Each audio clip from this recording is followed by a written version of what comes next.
Pulo patay sa nitabo nga sulog sa dakbayan sa Mandawi. Duterte administration, wag tango na ang duplication sa mga ahensya sa gobyerno. Construction sa Casamira Tower sa Barangay Labangon, gipahunong sa Dole 7.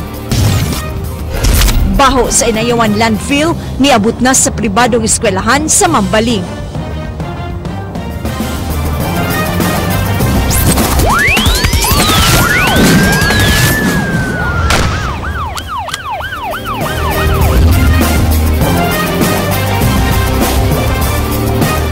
Mayong hapon sugbog Kabisayan. Ang Aksyon Bisaya makita karon live sa Cebu Kapatid Facebook ug Cebu Kapatid YouTube. Duha ka gihila nga pusher sa tangke Talisay City napatay sa mga pulis atol sa buy-bust operation. Kini giaksyonan ni Ryan Sorote.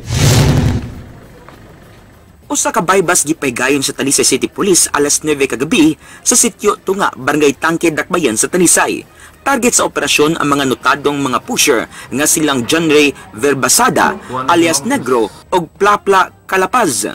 Natigay ng buy-bust operation base sa usa ka tip sa usa ka concerned citizen nga dunay lantaran nga namaligya og shabu sa dapit. So muna pag-receive na to, impormatong grupo sa natong hipi sa grupo para mo operate dito mo buy-bust sa usa ka area dito sa tangke. Iyang nakamatikod ang mga pulis nga maligog shabu og kalit kini nga milugnot og suway nga misukol. Pulos mga armado ang duha nga naunhan sa mga pulis og pusil. Nadala pa sa Talisay District Hospital ang duha apan namatay gihapon. Mga pinakete sa shabu ang nakuha sa duha uban ng ilang mga armas. Anaa sa target list sa kapulisan ang mga napatay human gipangtukhang sa Talisay Police. Super sa sige na itong sub-sub ng mga pagbalik-balik dihag kuhan nila sir na magyud na iban-ibanan pero but ang uban is murag wala pa gyud nakaamgo ba nga maghunong or unsa kay naa pa magyud gyapon. Padayon gihapon nga problema sa kapulisan ang Barangay Tangke di nantaran og nakita gihapon ang pagpamaligya og gidili nga drogas. Alang sa Aksyon Bisaya, Ryan Sorote, News 5.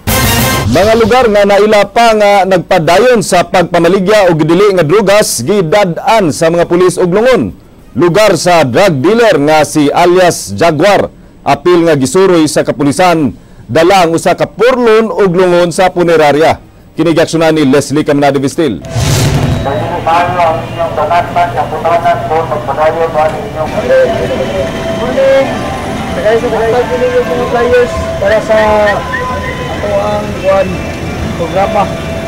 Alas 12 sa udto gipahigayon ang uplan tukhang sa kapulisan sa Mambaling Police Station.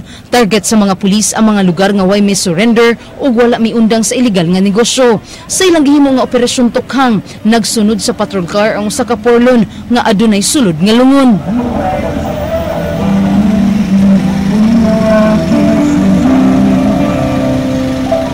Gisulod sa kapulisan ang lugar sa namatay nga drug dealer nga si Jeffrey Diaz alias Jaguar. Gihinungan sa porlon nga dunay lungon ang pipila lang kalakang paingon sa balay ni Jaguar.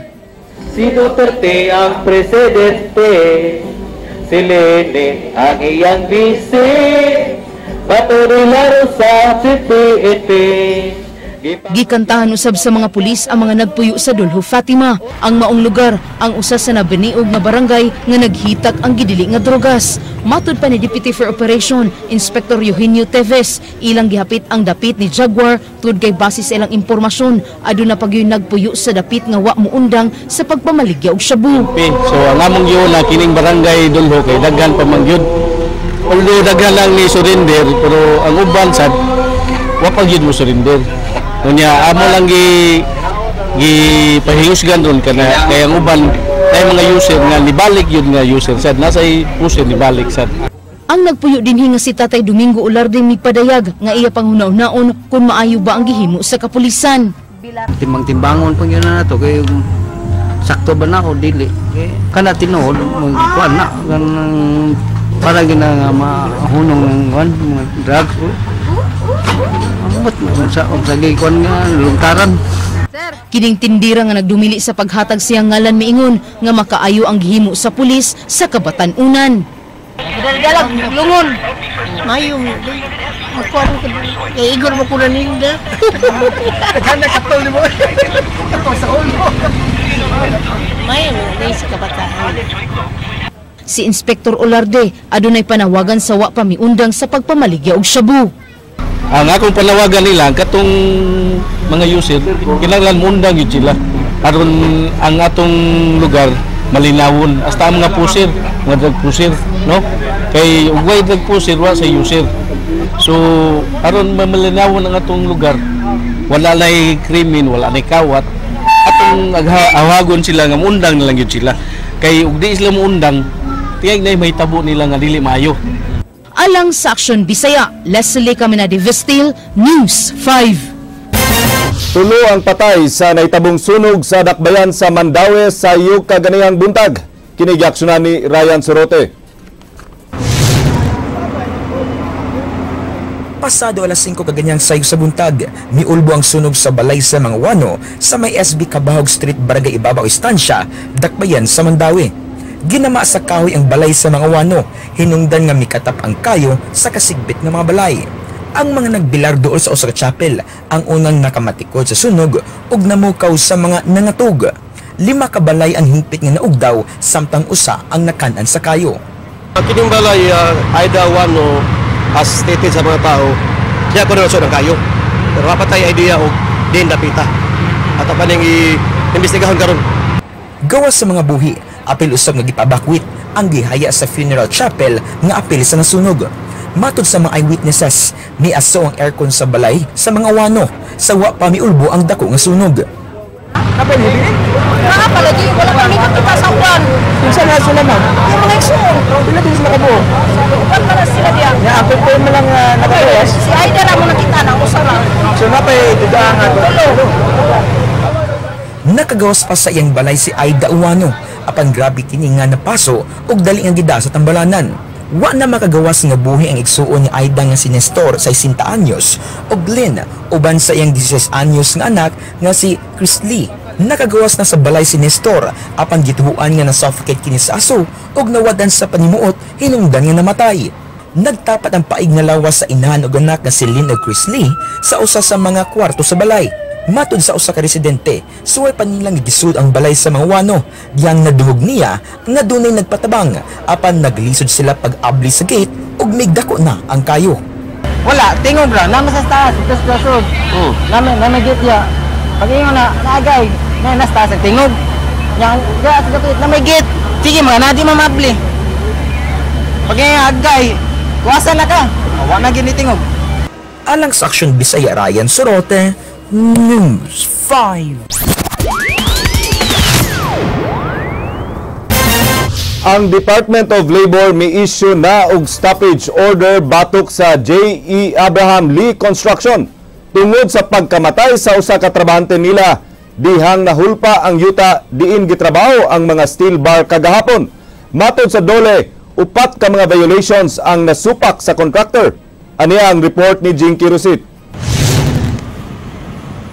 Temporaryong gipahunong sa Department of Labor and Employment ang construction sa Casamira Towers diha sa Barangay Labangon human namatay ang usa sa ilang mga trabahante kinsa nadat ugan og steel bar dihang nahulpa ang yuta kagahapon.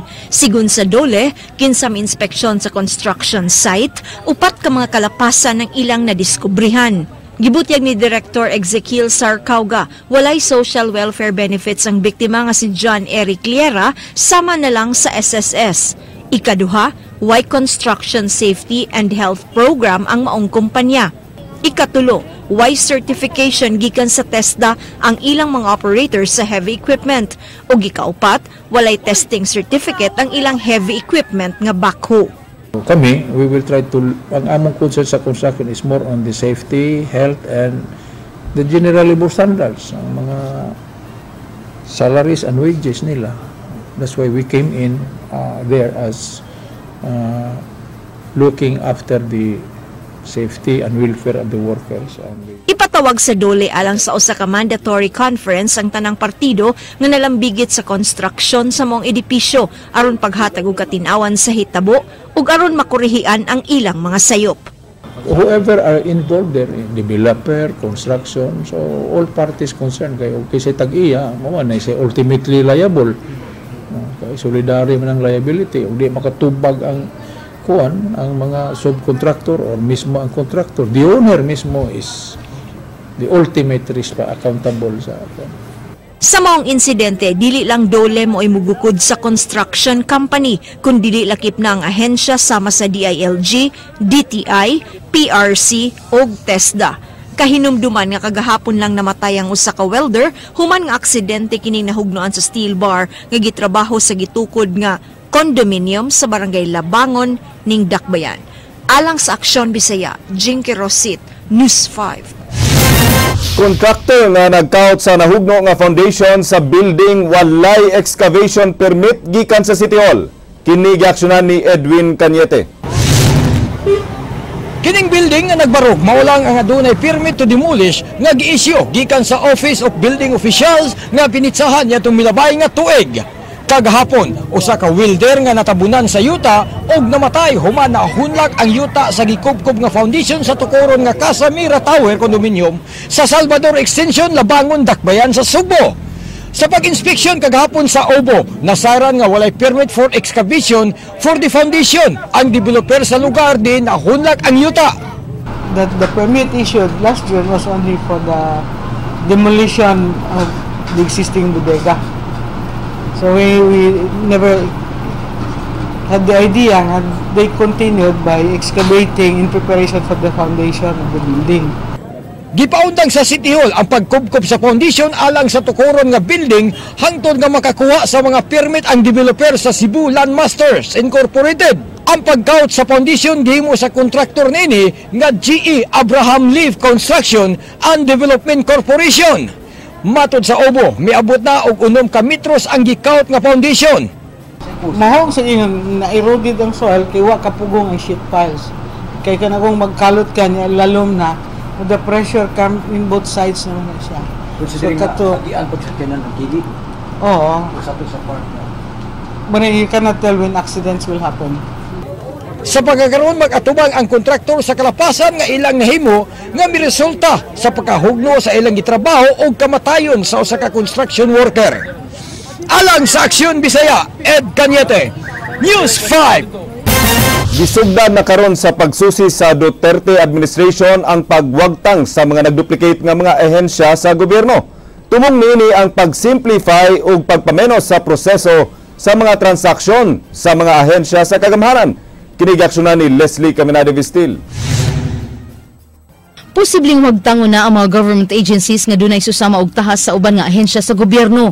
Matud ni Presidential Assistant for the Visayas Michael Dino, gitun-an karon sa administrasyon ni Presidente Duterte ang mga ahensya nga ilang wagtangon. Adunay mga ahensya sa gobyerno nga nagduplicate sama sa National Food Authority nga mamahimong mahiusa sa Department of Agriculture, National Irrigation Authority nga mamahimo raw sab nga ilakip sa Department of Public Work and Highways. Wa pa sa mga kamot ni Dino ang listahan sa mga ahensyang posibleng mawala. Naay mga kuan nga, naay uban nga mga agencies nga nang tango na kay duplication of work na magod. So exactly which agencies will be scrapped, I don't have any final list yet, no? But everyone is discussing about, I mean the cabinet is discussing about it as well already right now. Pinaagi sa pagkawagtang sa nagduplicate nga ahensya, mas mapadali ang government services hilabi na sa nagproseso sa dokumento. Makaminos usab kini sa gastuhan sa katawhan nga adunay transaksyon sa mga government agencies. Not only that, pang minus sa nasgubot. To be honest, minus sa gubot. At the same time, minus sa red tape, minus sa tanan. Alang sa Aksyon Bisaya, Leslie Caminade Vistil, News 5. Gobernador sa lalawigan sa Subo moatubang sa himuon nga congressional investigation sa naitabo sa provincial jail. Matod sa gobernador ang mga anomalya sa provincial jail iyang nasunod panahon ni kanhi Gobernador Gwen Garcia. Kinigaksyonan ni Ray Pasaporte. Nabasa man ako ganyan sa newspaper. Hilas kayo, hilasan ko. Kini ang reaksyon ni Gobernador Junjun Davide III sa nigawas nga report sa lokal Mantalaan karong adlaw. Si kanhi Gobernador ug karon 3rd District Congresswoman Gwen Garcia disaway sa administrasyon ni Davide gumikan sa sunod-sunod nga anomalya nga nahitabo sa Cebu Provincial Detention and Rehabilitation Center. Ang CPDRC Kanhi gidumala nila ni jail consultant Marco Tural ug acting jail warden Romeo Manansala. Matud ni Garcia, misikat ang prisuhan tungod sa ilang maayong rehabilitation program. Pinaagi sa dancing inmates sulod sa siyam katuig. Apan karon wala na kini madumala ug maayo ug naputos kini sa mga anomalya nga naglakip sa pagpasulod sa gidili nga drogas, mga cellphone, kwarta, sigarilyo ug mga armas.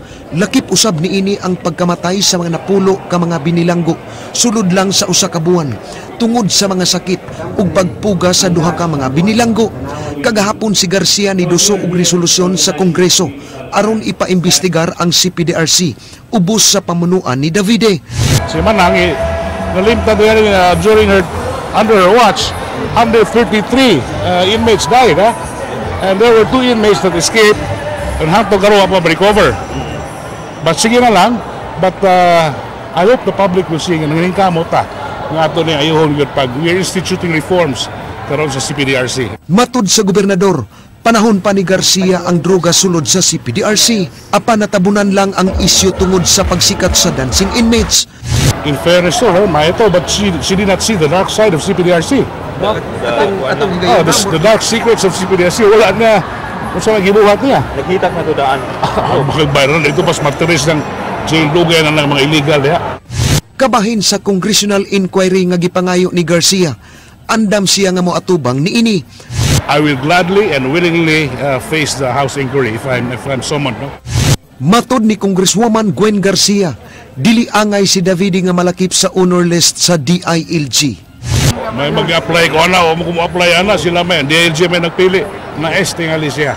Alang sa Aksyon Bisaya, Ray Pasaporte, News 5. Writ of kalikasan plano nga ipasaka sa konsehal sa Dakbayan tungod sa paggamit ug balik sa Inayawan Dam site. Kini giaksyonan ni Edwin Cañete. Dili na mahulagway ang kabaho sa basura sa Inayawan landfill nga naabot na ang kabaho sa University of Cebu. Sa YouTube video, makita ang mga tinunan nga nagsapong na sa ilang ilong samtang nagpadayon ng ilang klase. Nabantayan ni Crucio nga ilang mahingos ang kabaho nga gikan sa landfill matag alas 3 ngadto na sa alas 4 sa hapon sa higayon nga adunay kusog nga hangin. Ang magtutudlo sa UC nga si Emmanuel Crucio sa subject nga protection of the marine environment, mibutya nga matag klase nila magdala og pangsapong sa ilong ang mga tinunan og taw-taw daw sad kini nila nga sinati hinungdan nga naaghat siya sa pagbutang sa video diha sa YouTube. Tae nga murag ikok siya murag na bahong patay. Kumingos lang pungent ang durian, kalamis durian na. Samtang kining tinunan nga si Ernest Christ Ando nagkatimaho usab sa kabaho. Kusog ang hangin, kusog ang sa hangin. Sinaka lang sa air sa kan. Dili lang si Crucio ang nakabantay sa baho nini. Lakip na ang chairman of environment sa konseho sa Dakbayan sa Sugbo nga si Konsehal Joel Garganera. Nasuta ni Garganera nga miabot na sa Plaza Independencia ang kabaho nini. Matod pa ni Garganera nga ang pag-abli og balik sa dumping site diha sa Inayawan walay resolusyon gikan sa City Council. Iyang gihulagway nga dili na kini matawag og sanitary landfill kundi usa na kini ka dump site. It never functioned as a landfill because it's a dump site and it's never sanitary. Nagplano karon nga mopasaka og kaso si Garganera kang Cebu City Mayor Tomas Osmeña og writ of kalikasan gumikan sa pag-abli og balik sa dumping site. But after 15 days, if there are no action taken to close it down, then we will file the necessary case in court, which is the writ of kalikasan. Alang sa Aksyon Bisaya, Ed Cañete, News 5. Ipatawag og mga adlaw ni Presidential Assistant for the Visayas Michael Dino ang DENR aron sutaon kung unsay naitabo karon sa Inayawan landfill. Sa miaging mga semana, dunay grupo sa mga negosyante ang nangreklamo nga wala nay halin ang ilang baligya gumikan sa kabaho sa basura diha sa Inayawan. Matod ni Dino nga nanuol kaniya ang mga maong mga negosyante ug nipadayag sa ilang reklamo. Buot niya nga maundang na ang kabaho sa landfill di nagtuo siyang dunay paagi niini apan kinahanglan una niyang paminawon ang habig sa DENR. I don't know if there's a way, but I still need to to get to listen to the experts what they can say about it, no? Because I don't want to say anything that will not help to solve the problem. I want to listen. Clarification. Ang Kongreso nga representante sa katawan ug dili korte ang angayan nga modesisyon sa paglubong sa kanhi presidente sa nasod. Kini gipadayag sa Arsobispo sa Subo kinsa nagdumili sa pagbutyag sa iyang baruganan sa isyu nga paglubong sa kanhi presidente Ferdinand Marcos sa libingan ng mga bayani. Kini giaksyonan ni Ray Pasaporte. Og para nako daw di man angay nga ako on a personal note should make my own particular stand. Nagdumili sa paghatag sa iyang baruganan si Cebu Archbishop Jose Palma kabahin sa isyu sa pagpalubong sa libingan ng mga bayani sa kanhi diktador Ferdinand Marcos. Ang Supreme Court mi-isyu og status quo anti-order ug dili una ipatandog ang lawas ni Marcos hangtod mo pagawa sila sa ilang desisyon sa petisyon nga gisangat niadtong supak sa paglubong sa kanhi presidente sa libingan ng mga bayani. Alang ni Palma, gawas unya sa desisyon sa Supreme Court ang Senado o Kongreso ang angayan nga mo desisyon niini sanglit nagrepresentar man sila sa katawhan. Ang isyu na kaani og lain-laing baruganan sa gikan sa hutong sa katilingban dunay nipadayag sa ilang pagsupak kay dili matawag og hero si Marcos gumikan sa martial law. Apan duna sa iniuyon nga angay ilubong si Marcos kay presidente man sa nasod. I know that the nation is divided, no? But if they have to decide once and for all, I think ang atong representatives, no, which is kung tanawon Senate or Congress, can finally decide on their own ba or depende gyapon, no, or whether the Supreme Court, no, will finally make a final verdict on the issue. Pero I'm sure whatever stand or decision they make, no, it is not in a sense, no, unanimous decision for that matter. Alang ni Palma, di lang si Presidente Rodrigo Duterte ang modesisyon nga ilubong si Marcos sa libingan ng mga bayani. Kini ang gipadayag sa Arsobispo sa Sugbo kabahin sa pagpangayo og pasaylo sa pamilyang Marcos ngadto sa publiko. Mercy nga, forgiveness nga, but what happens to tingon na lang natin the richness, the wealth of the nation that they hoarded, no? If diba, normally if one expects forgiveness, no, kung pananglit gikuha nimo dapat balik nimo. Alang sa Aksyon Bisaya, Ray Pasaporte, News 5. 30 million pesos igahin alang sa Cash for Work program sa mga drug dealers nga misurrender sa Operation Tukang. Kinigaksyonan ni Leslie Caminade Vistil. Mado ni Presidential Assistant for Visayas Michael Dino ang kwarta kuhaon gikan sa 60 million pesos nga cooperative fund sa Department of Labor and Employment. Let me talk to Secretary Bello and recommend to him na please write a memo to the regional director na ang katong funds for cooperatives maybe for cash for work na, no? So let's see how long, maybe hopefully I don't know, I cannot promise how long, but definitely I'm gonna get in touch with Secretary Bello within these few days. Apan mato ni Dino, dili tanan nga surrenderies makapahimulos sa mong programa. Ang uban ilang hatagan og kahigayunan nga maka-avail sa livelihood program nga gi-offer sa gobyerno. Muagi una sa assessment ang usa ka surrendery kung angayan ba kining maka-avail sa Cash for Work program. As I said, I also mentioned that I do not want, some barangays 50 lang, other barangays 300. So basig na isuya I do not like that. So instead of helping, magubot na hinoon. I do not like that. So let's have a fair guidelines. We should have a fair guidelines so as to how we can choose these surrenderies. Alang sa buot mo apil sa rehabilitation, girekomendar ni Dino ang pag-adapt sa pamaagi nga gipatuman sa Hacienda de Esperanza sa Masbate. Samtang nagpadayon ilang rehabilitation program, magtrabaho usab kini sulod sa rehabilitation center aron adunay makita nga kwarta. Dili mo menos sa 2,000 pesos ang bayad sa rehabilitation program sa Hacienda de Esperanza sa Masbate. Ang rehabilitation center bisitahon ni Dino uban ni Archbishop Palma ug sa mga nagdumala sa hospital sa Sugbo. Ang kanimangong sa kuan, they also work eh. Di mangong like they're not just steady dinong tambal, you listen to the talks. At the same time pag humana, you just lie down, sleep, watch TV, no. You have to farm. Kailangan maningot ba ang tao? Di pwede nga trabaho, tambal o istorya, but na spiritual gamay, di ba? Alang sa Aksyon Bisaya, Leslie Caminadi Vestil, News 5. Suportado sa Simbahang Katoliko ang kampanya sa gobyerno batok sa gidili nga drugas. Apan giklaro sa Arsobispo sa Sugbo nga gikinahanglan subay sa gimando sa balaod ang pagkigbatok sa gidili nga drugas. Kini giaksyonan ni Ray sa Pasaporte. Sa gihimong kampanya sa mga kapulisan batok sa gidli nga drugas, nakita sa Simbahang Katoliko ang kadako ug kaseryoso sa problema sa nasod. Si Cebu Archbishop si Palma niingon, ang drugas mo'y hinungdan sa tanang krimen nga nahitabo karon sa nasod. Hinungdan ni suporta sila niini. Apan iyang giklaro ang baruganan sa simbahan ang pagsubay sa proseso nga gitugot sa balaod ug dili ang pagpatay sa mga drug dealers. To change their lives, no? The most important question to me is, what can we do? How can we help? You know?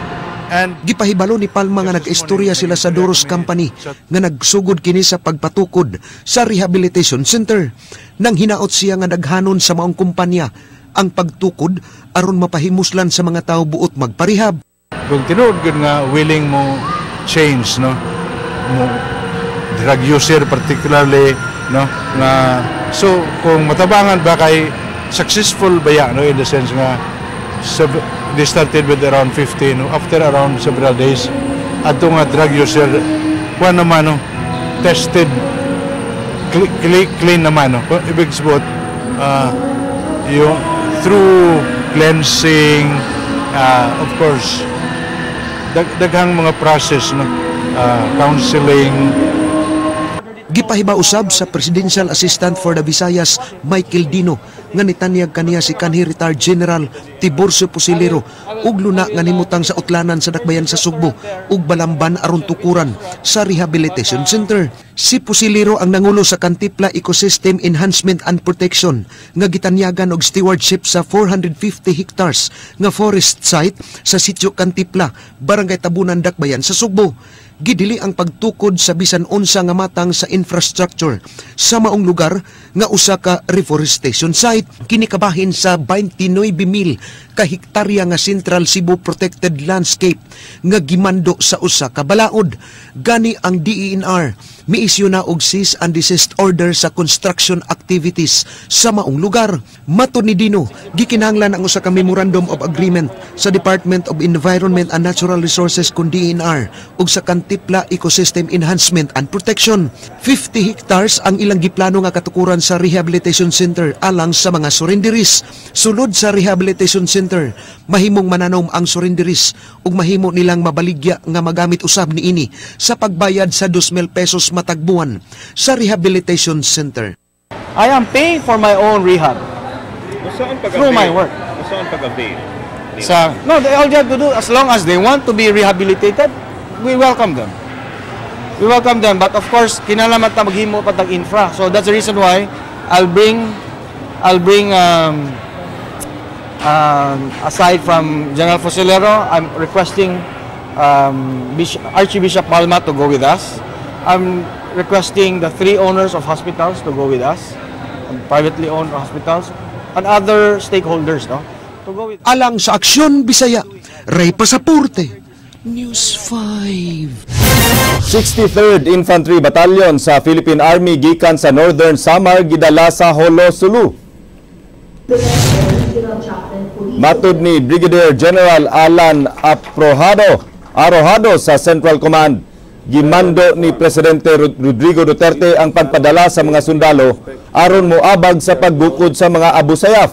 si Presidential Assistant for the Visayas Michael Dino nga usa sa mipagikan kanila, miawhag kanila sa pagmatngon. We want to capture these bandits, no? But at the same time, we want them to be safe as well. So, if anything, I'm sure they are well equipped right now because the President is really supportive with our troops 100%. No? So hopefully, just come back alive and come back to the society and go back to your family. Sir, na initiatives karon sa private sector. Usa ka drug pusher sa barangay Sambag 2, Dakbayan sa Sugbo na dakpan sa mga sakop sa Fuente Police Station. Nadakpan sa bypass operation si Francis Aninyon. Matud pa ni sa hepe sa Police Station 2, Senior Inspector Hartzell Villero. Gibisita sa mga pulis kagahapon ang Sambag 2 alang sa Oplan Tokhang. Ila pang na istorya ang inahan sa dinakpan alang sa pagpaundang niini sa pagpamaligya og shabu. Kaganihang buntag nakuhaan kini og napulo ka pakete nga shabu. We were able to spoke with yang mama regarding sa tong bandilyo. So he was notified pa gani nga ayaw naging mo panana. Hunong naging walang buhata. Majukan hadlok stok hang dia. Hadlok man. Yeah. Kan hadlok ng patio. Hadlok man.